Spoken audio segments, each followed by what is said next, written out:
Bismillah, alhamdulillah, wassalatu wassalamu ala nabiyina Muhammad wa ala alihi wa sahbihi ajma'in, amma ba'd. Alhamdulillah, Allah'ın rahmeti bilen şu mübarek ay ahırına yakınlaştı. Ham indi ayda bite, bizning de qaytır vaqt jetdi. Allah Taala şu kılgan umralarimizni, kılgan tavaflarimizni, tutgan urazalarimizni qabullardan kılsın. Hamına bir neçe gündən indi bizning finish şulay bit indi. Ramazan ayı bite. Hem her biri bizning indi özüne sırao bergeni bardır. Her Rusça aytsak razumный musulmanin indi uylay turgan, fikirli turgan musulman kişisi o özüne sırao beri. Hamına benim urazam, benim ömrem kabul buldum iken. Allahu Teala şu kılgan izgiliklerimni menden riza buldum iken. Yani her birimiz şunday fikir yürütürge tırışa. Elhamdülillah, eğer de şunday sıravlar birseyni, bu bir hayırlı, bu imanın bir alameti bulup tura. Emne nişik bilirge son, Allah subhanahu wa ta'ala emne nişik şuşu bizning amellerimizni kabul kılgan iken, kılgan urazalarımız, tutkan urazalarımızны, kılgan gımrelerimizni, barmağının birer alameti, barmağının bizge bildirte turan birer sebebi. Alimler ayttılar mene, nendidir bir mavsim degen, sezon, bir ibadet sezonundan son, zor mesela haj bulsunma, gımre bulsunma, Ramazan ayı bulsunma, mene. Bardı anın alametleri koşan, biz az bulsa da indi tege anlarga mümkün biz, şuşu gameli biz kabul bulgan mı, yok mu? Hem alimler ayttılar, kişi Ramazan ayından soň yoki şuşunda izgi jerlerge kelip haj yoki umra qildi ekende, hem qaytqandan soň ya uyda bolganlar indi Ramazan ayından soň Ramazanga hatlik bolgan hayatın, turmuşun yaxşı yakka özgerte ekende. Nişe gitip, mesela Ramazanga kirdi ol. Meşitke de bir sirak giriydi, Kur'an'ı da bir az okuydu, sadakanı da azgına bireydi, dua da azgına kılay. Ama Ramazan ayında şu ayetler, hadisler, anda derslerge yürüp, vaazlar tınlap indi özgerdi. Hem Ramazan ayında yine kübrek meşitke yeri başladı, Kur'an okuy başladı, sadakalar bire başladı, dua kıla başladı, zikir ete başladı, hem başka izgilikler kıla başladı.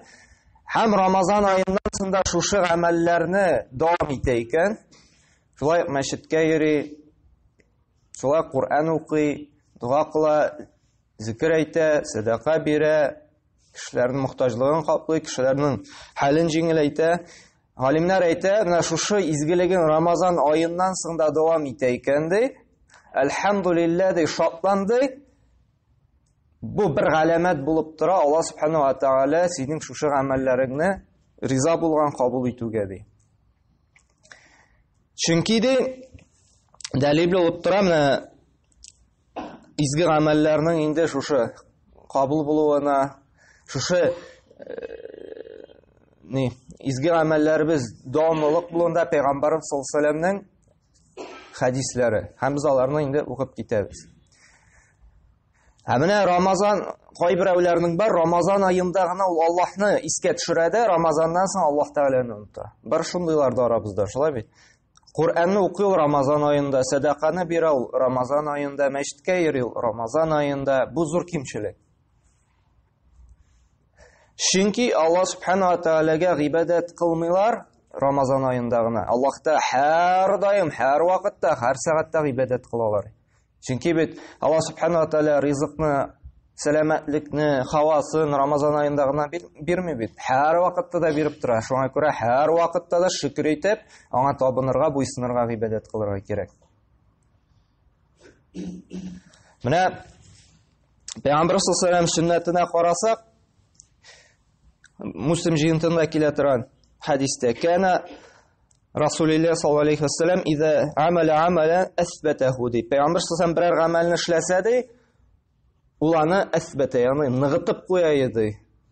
Nişe gitip tağında гамәл кылуын дәвам итә иде ди. Ягъни берәр аят инде икән ди, Аллаһ Субхаһу тәала берәр гамәлне эшләргә кушты икән ди. Вахи инде ди берәр гамәл изгелек буенча, берәр гыйбадат буенча. Пәйгамбер саллаллаһу алейһи ва саллям аны һәр вакытта да дәвамлы итеп кыла иде. Һәм менә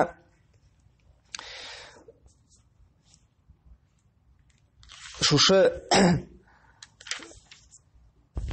Аллаһка гыйбадат кыла торган кеше, әгәр дә ул ихлас пак булган булса, аның калбе. Рамазан аенда без әлхәмдүлилләh ашказаны гына организмына шлаклардан чистармады. Менә аны сизәбез, калпләребез дә чистарды, шулай бит. Рухлар сафланды, җаннарыбыз пакланды, менә сизәбез, шулай бит. Безнең кызып китә торган ачу чыгай, менә монда ачуны басарга өйрәндек. Шөкр итәргә өйрәндек.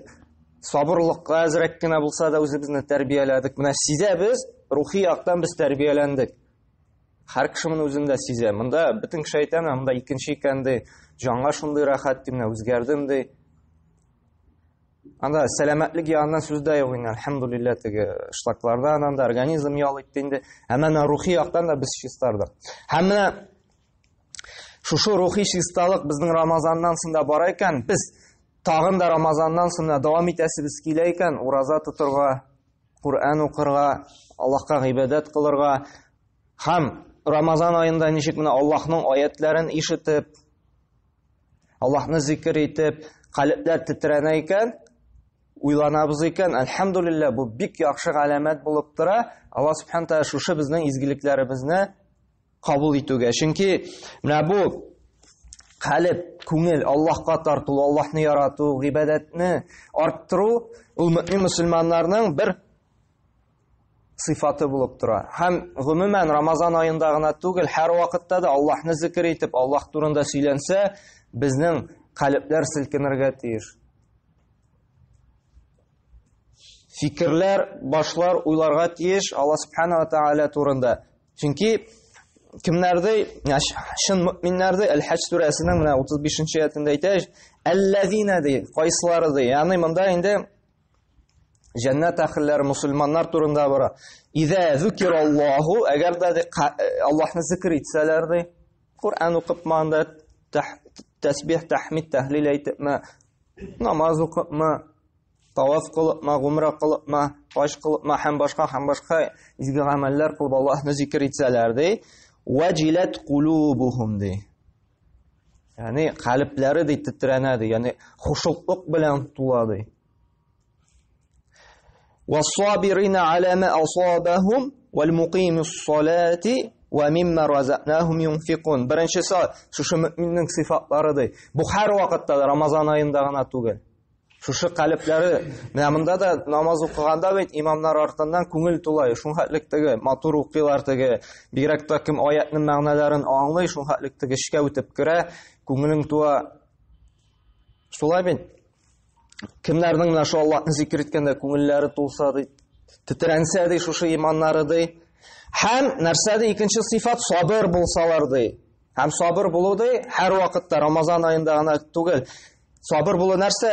Алама асабахум. Аларга ирешкән төрле сынауларга ди. Ва муқимус салах, һәм намазларын ди торгызырлар ди, намазларын сакларлар ди. Һәм ва мимма разакнахум юнфикун, аларга биргән ризыклардан өлеш чыгарырлар ди. Ягъни менә бу сыйфатлар галимнәр әйтте, Рамазан аенда гына булырга тиеш түгел ди, һәр даимда ди. Чөнки Аллаһ Субхаһу тәала шушы аятта сыйфатлы алар ди, җәннәт әһелләре ди. Рамазан ае белән генә шикләнмәй. Һәм менә шушы ярату, мәхәббәт, гыйбадәткә, Аллаһ Субханаһу ва Таалагә, ул безнең инде һәр даим булырга тиеш. Һәр даим. Тагын бер кабатлый, менә кайберәүләрнең гыйбадат кылуы, табынуы шикләнгән Рамазан ае белән генә. Нәрсә диде? Абдулла ибн Аббастан сорагач, шундый бар кешеләр ди, Рамазан аенда гына гыйбадат кылалар ди. Рамазан ае белән генә шикләнәләр ди. Рамазан аенда ураза тоталар, Рамазаннан чыккач нәфил уразалар тотмыйлар ди. Рамазанда гына ди мәчеткә йөриләр, Рамазаннан соң мәчеткә йөрүләре сирәгәя ди. Рамазан аенда гына садака бирәләр ди, Рамазаннан чыккач садака бирүдән туктыйлар ди. Рамазан айында гына түнгі намаз укыйлар ди, Рамазан айы биткәч түнгі намазларны калдыралар ди. Рамазан айында гына шушы дәресләргә, вагазларга йөриләр ди, тыңлыйлар ди. Рамазан айыннан соң вагаз тыңлау, дәрес алуны туктаталар ди. Һәм нәрсә ди? Абдулла ибн Аббас шушындай халык, шундый кешеләр турында Бисәл кавм аллазина ла я'рифуна Аллаһ илля фи Рамазан ди. Иң начар ди халык ди, кешеләр ди, Аллаһны Рамазан айында гына искә алучылар ди. Әйе, бу хадис түгел, аят та түгел, әмма бу сахабаның сүзе. Улуг сахабаның сүзе. Һәм ул безне уйландырырга тиеш. Нәрсә ди? Иң начар кеше ди, Аллаһ Тәгаләне Рамазан айында гына истә тотучы ди. Һәм без менә бар бит инде безнең яңа кардәшләр, шулай бит, яңа гына ураза тота башлаган, яңа гына әле намазга йөри башлаган. Андый кешегә дә аңлатырга кирәк. Нәрсә ди? Хиҗр сүрәсе бар бит 99-нчы аятында. Вa'bud rabbaka hatta ya'tiyakal yaqin ди. Ягъни үлем килгәнче, якын дигән сүз, галимнәр, муфассирлар әйтәләр, якын, ягъни үлем килгәнче Раббыңа гыйбадат кыл ди. Без менә шундый кешеләргә аңлатырга тиешбез. Менә шундый Куръанда шундый сүрә бар. 99-нчы аятта Аллаһ Субханаһу тәгалә нәрсә? Вa'bud rabbaka hatta ya'tiyakal yaqin ди. Үлем килгәнче Раббыңа табын ди. Без Рамазан айында гына мәчеткә йөрергә тиеш түгел. Без Рамазан айында гына ураза тотарга тиеш түгел. Әлхәмдүлилләһ, йөрергә тырышның таравихларга, җомгаларга, ураза тотарга дәвам ит. Үзеңә көн билгеләп куй ди, шундый дусларыбызга аңлатырга кирәк безгә. Яра 5 вакытка йөри алмыйсыңдыр син. Йөрергә тырыш, мәсәлән, илә вакыты, обед вакытына туры килә, иләгә кил мәчеткә дип. Акшам ястү вакыты, эштән кайткан вакыт, акшам ястүгә килде. Рамазан айында гына ураза тотма, понедельник, четверг ураза тоту бар безнең. Һәр айның хиҗри календар буенча, мәсәлән, Шәввалның дигманда, Мухаррам айы булсынмы, Рабиул Аввал булсынмы, һәр бер айда 13, 14, 15 теге полнолуние булганда 3 көн ураза тоту бар. Менә шуларны безгә аңлатырга кирәк. Аларга җиткерергә кирәк. Чөнки халык уйлый, менә Рамазан айында гына гыйбадат кылырга кирәк. Юк.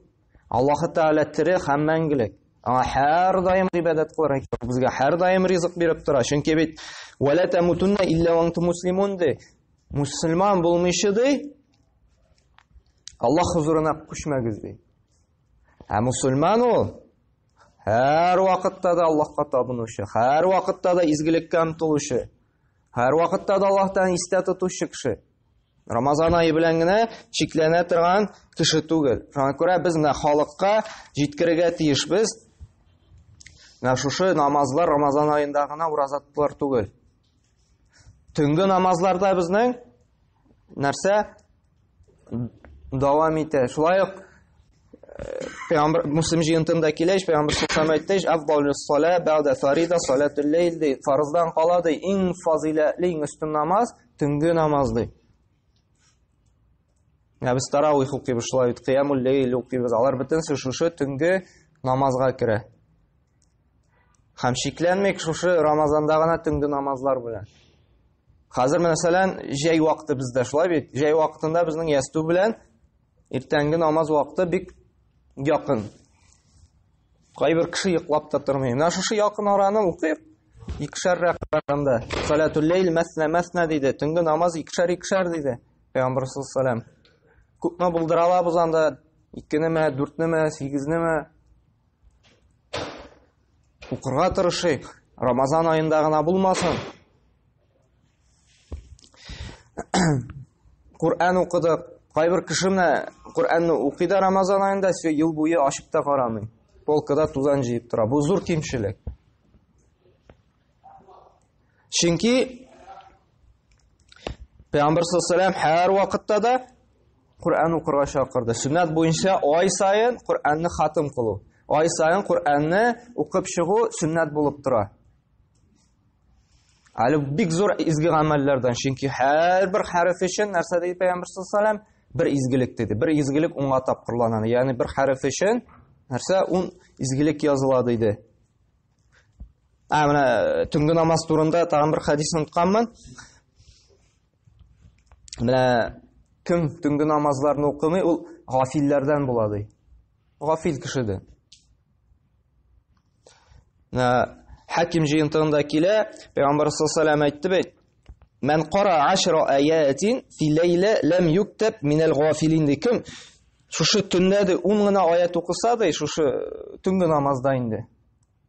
Ул ди уже гафилләрдән ди, теге Аллаһны унутучылардан ди, Аллаһны истә тотмаучылардан булмаячак ди. Әгәр дә инде төндә шушы аятларны укымаса, ягъни монда сүз бара, шушы берничә рәкъатта гомуми алганда 10 аят уку инде. Шу чагыштыру инде шундый. Мәсәлән, берничә теге 9-10 аятлы аят сүрә укыдан икән, 2 рәкъатта да бу хадиснән эләкмәскә була. 9-10 аятлы гына сүрә укыдан икән, 2 рәкъатта шулаймы? Берсендә 9 ни булса, икенчесендә анда 7 аят булса, уже бу хадискә. Ким дигәндә 2 рәкъат булса да төнге намаз укырга кирәк. Шушы гафилләрдән булмасын өчен. Менә һич шиксез Рамазандагы шикелле каты итеп тырышу бик сирәк кешедә булырга мөмкин.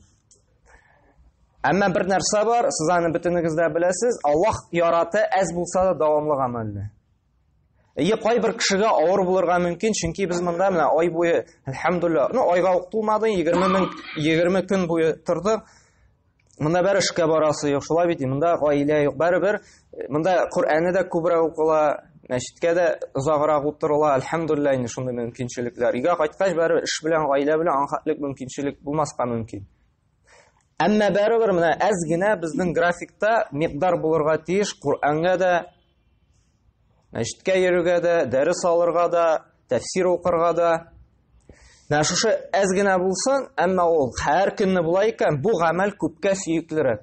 Аллаһ каршында, чим теге Куръанны бер укып чыгасың да, и все калдырасың. Шуңа күрә менә куйык, bir cüz укып бара алмасак та, ярты cüz укыйк. Ярты cüz укый бара алмасак, булсын ул 3 бит булса да Куръан укыйк. Эш буенча мәчеткә 5 вакытка алып килеп булмаса, куйык графикка менә 3 намазга йөрергә. Ким дигәндә? Алейкүсәлам. Әгәр дә инде атна сайын 2 көн ураза тота алмасак, четверг куйык берсен генә тотыйк, я понедельник, я четверг генә тотыйк. Көн сайын анда 1-2 мең акча бирә алмасак, бирик 100 тәңкә белән генә. Яки көн аралаш биреп барыйк. Ягъни әз булсын, дәвамлы булсын. Ни өчен? Чөнки ничек Муслим җыентында килә, ахаббул аъмал иля Аллаһи адвамуха ва ин қилди. Аллаһ каршында иң сөекле, иң яраткан гамәлләре ди, әз булса да ди, дәвамлы булгандай. Һәм менә Бухари һәм Муслим җыентында килә, Айша радиллаһу анһадан сорагач, туилат Айша радиллаһу анһа, "Айю амали кана ахаббу иля наби саллаллаһу алейхи ва саллям?" Калат ад-даим ди. Пәйгамбер саллаллаһу алейхи ва саллямнан сорагач ди, аның өчен нинди гамәл иң сөеклесе ди, дәвамлы булганы ди. Ягъни менә Пәйгамбер саллаллаһу алейхи ва саллямга да иң сөекле гамәл дәвамлы булган гамәл. Мәкәлә менә Рамазанда нинди гыйбадәтне кылдык, күңел тарту икән, күңел теле икән, шушы изгелекне кылуны дәвам итүне, әлхәмдүлиллаһ, шатланырга кирәк. Безне Рамазан, безне шушы изге җирләр үзгәрткән, әлхәмдүлиллаһ. Күңелдә көнчелек тә калмаган икән, күңелдә анда ниндидер зарланасы да килми, шөкер итәсе генә килә, бар нәрсәдән канәгать икән, әлхәмдүлиллаһ, шатланырга кирәк. Димәк, Рамазан аеның шушы гомрәләребезнең тәэсире булган. Күңел гел чакырып тора икән, мәчеткә барырга, гел Куръан тотырга, гел кемгәдер ярдәм итәргә. Күңелдә гел гынах турында уйлау юк икән, гынахка тартылу юк икән. Әмма күңел шуның хәтле гел менә уйлап тора икән, тәк бүген нинди генә изгелек кылыйм, бүген кемгә генә ярдәм итим, ничек бүген Аллаһның ризалыгына ирешеп була. Менә шуны уй фикер туа икән Рамазаннан, әлхәмдүлиллаһ, димәк, бу сәфәребез белән без максатны үтәгәнбез. Демәк, біз Рамазан айын тиешінше тұтып шыққанбыз. Әгәр дә шушындай уй фикерләр булмый икән, элеккеге Рамазанга хәтлек эшләгән гынаһларыбызны эшлисе килә икән, күңелдә ниндидер гыйбадәткә тартылыш юк икән, ниндидер салкын караш икән, моның өчен кайгырырга кирәк. Моның өчен Аллаһ Субханаһу ва Тааля гафу сорарга кирәк. Димәк, без Рамазаныбызны зая алдырганбыз. Димәк, Рамазан айы да без үз нәфсебезне тәрбияли алмаганбыз. Дилбегәне тота алмаганбыз, нәфесне җиңә алмаганбыз. Менә шуңа да һәрберебез үзенә сорау бирсен. Үзгәрдемме мин? Шушы гайбер галимнәр әйтә, Рамазан айы ул бер мәдрәсә айы ди. Мәдрәсә бит менә гыйлем бирә, тәрбияле бит. Һәм Рамазан да безне менә шулай тәрбияләп, икенче кеше ясап чыгарырга тиеш. Рамазанга хәтле булган шикелле түгел. Рамазаннан соң хәерлерәк кеше итеп безне тәрбияләп чыгарырга тиеш. Әхлак ягыннан да, сабырлык ягыннан да, калып яшәеше буенча да, фикер буенча да, гамәлләр буенча да, шул була бер галәмәте. Һәм тагын бер кабатлыйм, Рамазан аенда гына гыйбадәт кылучылардан булмый. Күп кешедә шушы күренә. Аллаһ Субханаһу ва Тааля менә безгә тауфик хидаятын бирсен, менә шушыларны аңлап, гамәлдә кулланырга. Менә бит инде бүген төндә иншалла юлга чыгачакбыз, шуңа да менә анализ ясыйк үзебезгә. Нинди файдалар алдык, кайсы якка үзгәрдем. Үзгәрү әз булса, Аллаһ Таалядан сорыйк, әле мөмкинчелек бар. Әле без ничә сәгать, ничә көн юлда булачакбыз, чөнки Пәйгамбәр саллаллаһу алейһи ва сәлләм диде, мусафирның дуасы кире кагылмый диде. Сәфәрдә булганда тырышыйк күбрәк дуа кылырга, күбрәк сорарга Аллаһ Таалядан. Монда сорарга өлгермәгән әйберләребезне яки тагын да үҗәт булыйк, чөнки дуада үҗәт булган сайын өмет күбрәк Аллаһ Субханаһу ва Тааля дуабызга җавап бирүен. Күрәмнә сорыйк Аллаһ Таалядан, кылган гомрәләребезне, биргән садакаларыбызны, укыган Куръаннарыбызны, тоткан шуразаларыбыздан риза булсын дип, кабул булсын дип, яхшы якка безне үзгәртсәң дип, Фирдәүс җәннәтләренә кертсәң дип. Менә әле Рамазан аеннан соң гыйбадәт кылуның дәлиле булып тора, менә үзебезнең нәфесне тикшерә торган. Ул нәрсә Шәввал ае. Чөнки Пәйгамбәр саллаллаһу алейһи ва сәлләм нәрсә диде үзенең сахих хәдисендә, кем Рамазан аен тулысынча тотып чыгып, шарт тулысынча тотып чыгу. Әгәр дә кемнең әҗәте калды икән, кем сәфәрдә булып тотмады икән, кем авырту сәбәпле тотмады икән, хатын-кызлар хайд сәбәпле анда тотмады икән, башта шушы әҗәтләрне кайтарып бетерергә кирәк, шарт булып тора. Чөнки хәдистә килде, Рамазан ае тоткач ди, камил рәвештә, аннан соң Шәввал аенда 6 көн ураза тота икән ди, ул 1 ел ураза тоткан әҗр савап алачак ди. Шуңа күрә башта әҗәтләрне кайтарып бетереп, Рамазан аенда калган, Шәввал аенда тагын 6 көн ураза тотабыз икән, Аллаһ Тааля безгә шундый әҗр савап бирәчәк 1 ел буе ураза тоткан кебек. Ел буе шушы олуг гыйбадәтне үтәгән кебек. Монда 6 көн подряд тоту мәҗбүри түгел. Галимнәр әйтте, Шәввал аенда мәсәлән шул понедельник, четверг тотып барсаң да була. Иң мөһиме Шәввал аенда гомуми 6 көн ураза тоту. Подряд тотсаң да була, бер-бер артлы була, чиратлашып көн аралаш тотсаң да була, атнага 2 тапкыр гына тотып була, атнаганда 3 итеп тотсаң була, яки атнага бүлеп тә тотсаң була. Ягъни һәр кеше үзенең мөмкинчелегенә, сәламәтлегенә, эшенә, вакытына карап тота. Әмма иң мөһиме шушы әҗәтләрне үтәп бетергәннән соң Шәввал аенда 6 көн ураза тотасың икән, сиңа шушындай зур әҗр була. Менә бу күрсәтә дә инде Рамазан аеннан соң чыгып инде калдырмыйбыз икән, шушы нәфил уразаны дәвам итәбез икән, әлхәмдүлилләһ, бу сөендерә торган гамәл, әлхәмдүлилләһ. Ният кылабыз икән, Шәввалдә дә ураза торырга, әлхәмдүлилләһ, шатланырга кирәк. Әле теге калыбыбыз сәламәт. Әгәр дә инде яра булды, инде тилмердем инде ай буе, монсы да җитеп торыр инде миңа дип шикләнәбез икән, димәк инде калыбыбызда әзрәк кенә авырту, кара нокта пәйда була башлаган. Шуңа да менә Шәввал уразасына җиңел карамый, тырышып тотырга, әмма галимнәр әйтә, хәерлерәк ди подряд тотырга. Ни өчен? Чөнки кешенең организмы күнеккән һәм теге подряд тотса, теге онытмый, белеп тора. Әгәр дә ул хатыгы калдыра башлый, тегеләй булай тота башлый икән, буталып бетәргә мөмкин, онытырга мөмкин инде. Ярый, харам түгел, проблема юк, ничек тотсаң да. Әмма хәерлерәк дип подряд тотып чыгарга ди. Онытмас өчен дә ди, организм күнеккәч дә ди, гаеттән соң инде Шәввал уразасына керсәм була. Чөнки гаит көне ул бәйрәм көн инде.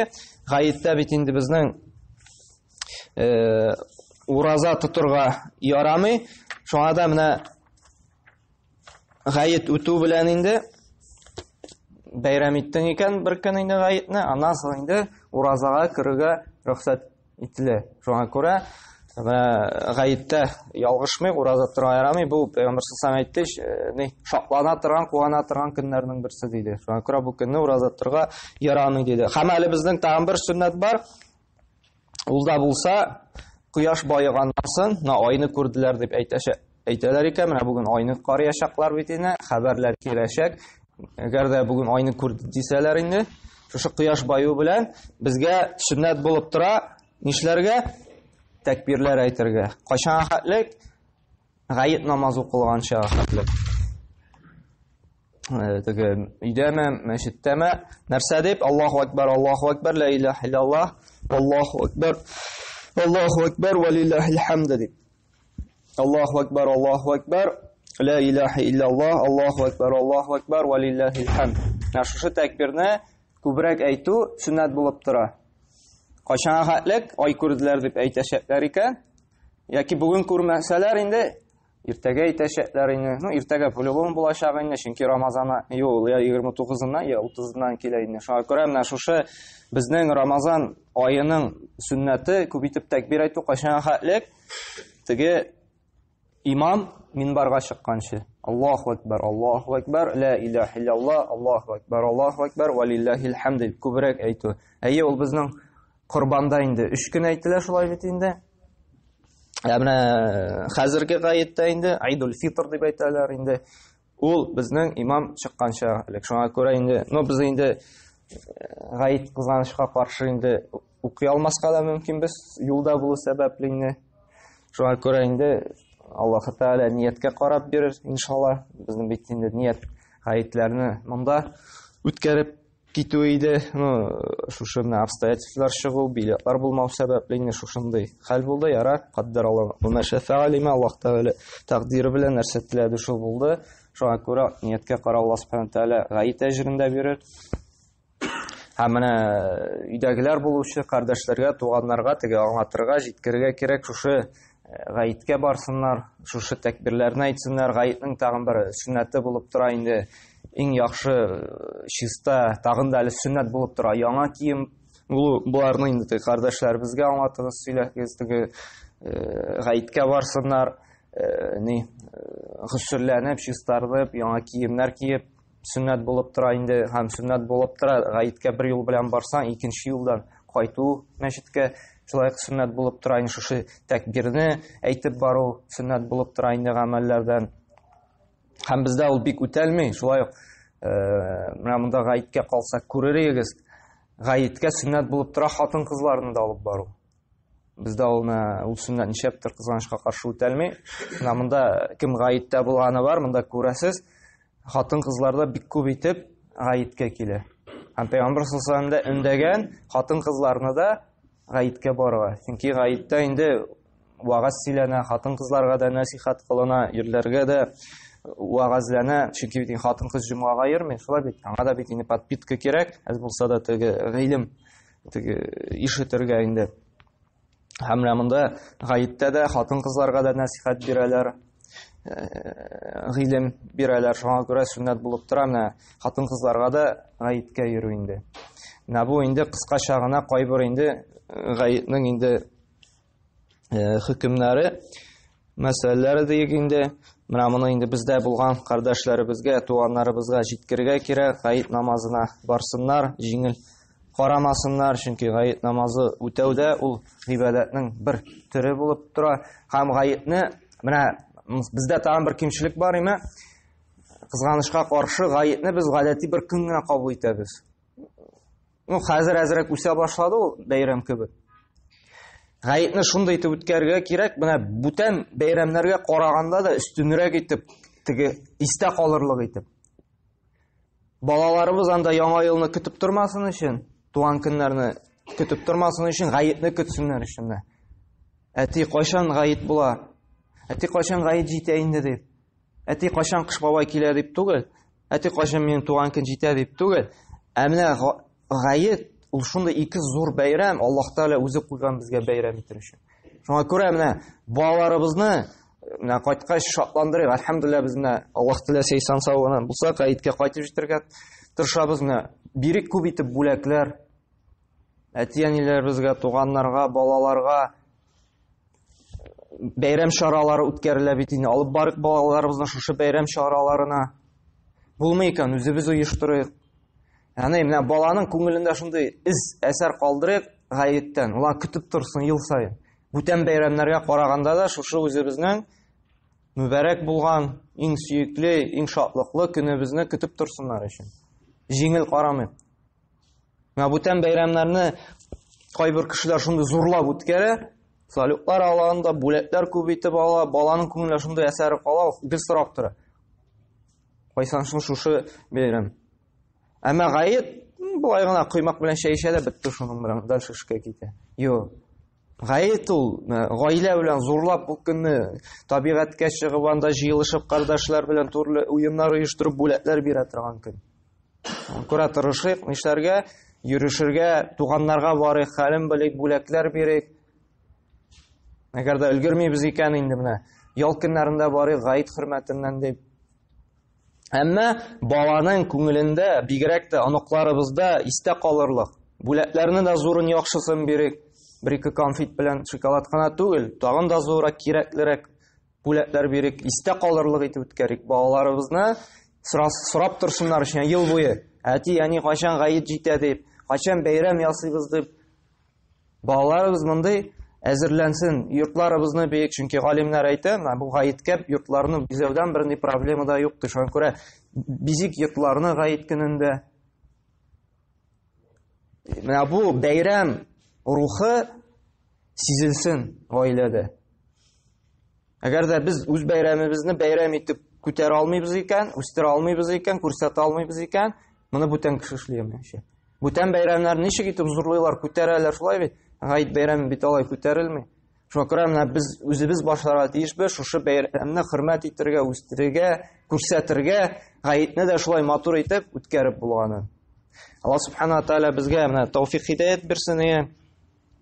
Шушы гыйбадәтләребезне Рамазан аеннан сында инде дәвам итәргә, шушы бәйрәмнәребезне матур гына үткәрергә, балаларыбызга да исләрендә калдырырга. Амин. Аллаһ Субханаһу ва Тааля кылган изгелекләребезне кабуллардан кылсын.